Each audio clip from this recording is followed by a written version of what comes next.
শোনো, কি হয়েছে বদের হাড্ডি? আমি বিটিএস না মানে ভাত খামো, ভাত। না না, আপনি ভাত খাইবেন কেন? আপনি বিটিএস খান। কবে জানি একেবারে আমি ভর্তা বানায় বিটিএস তোরে খাওয়াই দেই।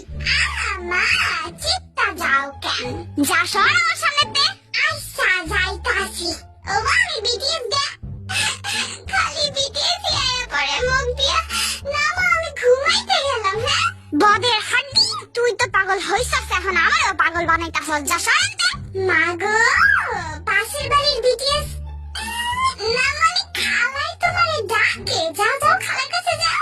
তুই যদি আর উষ্টা না খাইতে চাস না, আমার সামনে মুখ খুলিস না। আচ্ছা, আর মুখ খুলবো না, কিন্তু আমার লাস্ট কথাটা শোনো। ওই যে বিটিএস